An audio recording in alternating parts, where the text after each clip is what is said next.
Get him, Winston, get him.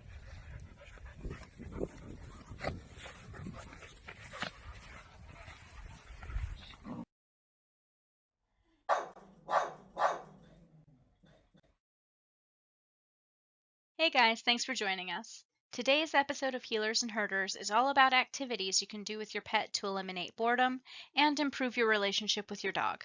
A big thank you to Brianna for the content suggestion. Dogs that fall within the herding breed category are considered working dogs, and that means that they're both extremely intelligent and prepared for physical work. Working class dogs require both mental and physical stimulation to prevent boredom. Did you know that a healer should get at least 2 hours of vigorous exercise every day? They also require daily mental stimulation to prevent boredom. An understimulated dog is a bored dog, and a bored dog is often destructive. Let's talk about some fun solo activities your dog can do in the home.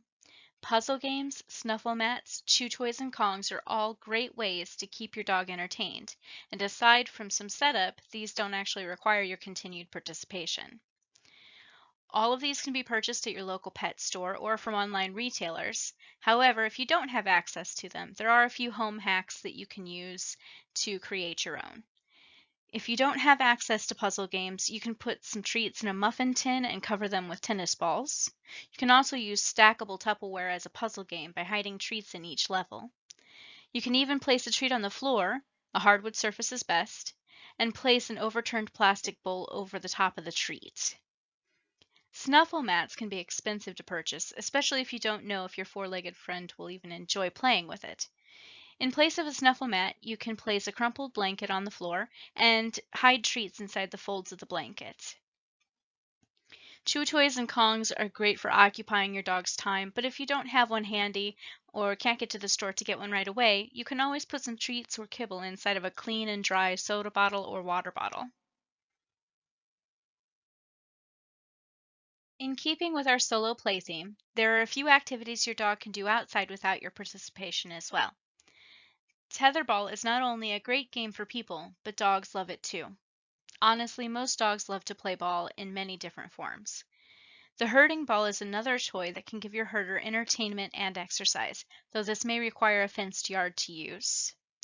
Another way to keep your dog busy outside is a sandbox. I know my healer likes to dig, and while I don't have a problem with his urge to do so, I would rather he not leave gaping holes in my yard.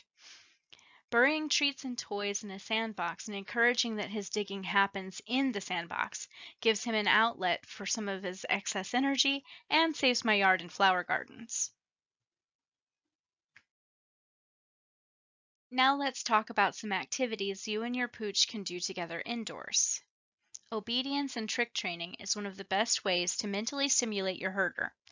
It's also one of the best ways to build a respectful relationship between the two of you.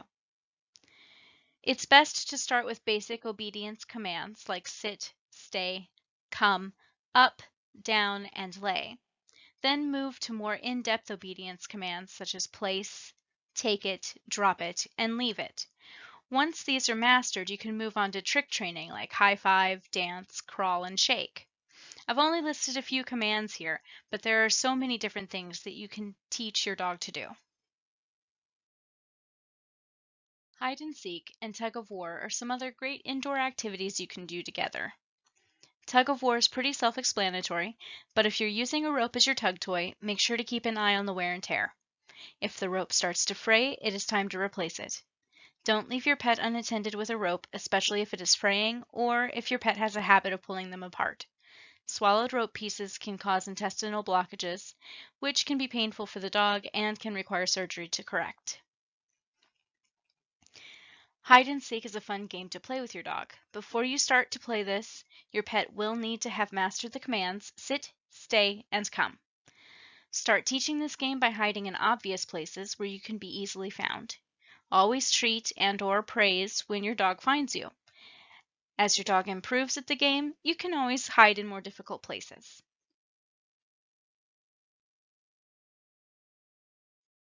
Who doesn't love bubbles? Dogs love to chase things that fly and float, so bubbles make perfect sense. This can be either an indoor or an outdoor activity for the two of you to do together. This activity will work your dog physically and engage that chase drive.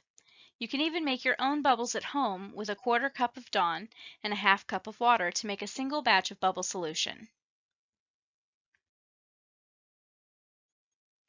We all know that our herding dogs love to chase things. It is literally what they're bred to do.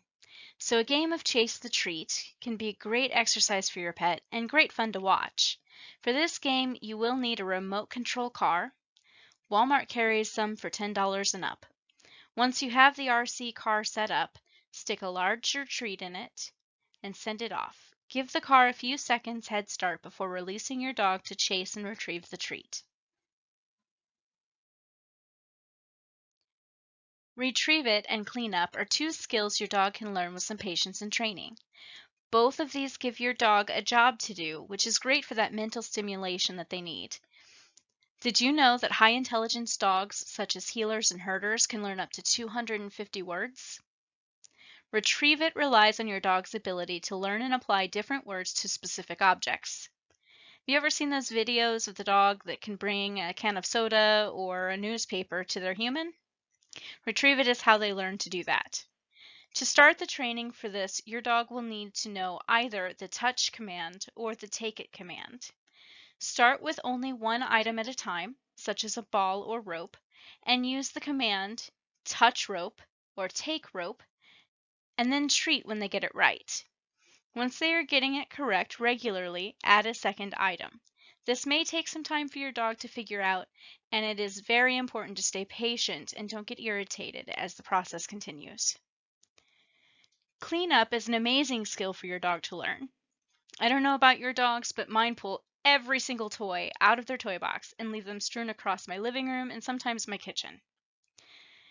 In order to teach this, your dog should know the take it and drop it commands. It is best to have them on a leash when training this at first. Lead them to the item you want them to clean up and tell them to take it. Then lead them to the toy box and tell them to drop it. When they drop it, say clean up and tell them that they are a good boy or girl and give them a treat. It will take time, but eventually they will understand the words clean up mean the process of picking up and dropping a toy into the toy box. Running agility courses, participating in Rally-O competitions, and teaching your dog to weave poles are some more ways to mentally and physically stimulate your herder. If you don't have agility equipment to practice on, you can always make your own with household items, such as hula hoops or tires to practice jump-throughs, a broomstick on blocks or boxes for jumps, and an empty cardboard box for tunnel practice. Rally-O is essentially like a race with obedience stations. It will test the connection you have with your dog and your dog's ability to follow directions. Weaving poles can be done as part of an agility course or separately, and they can be a lot of fun for you and your pet. If you don't have them, you can make your own with coffee cans, dirt, and sticks, or PVC pipe.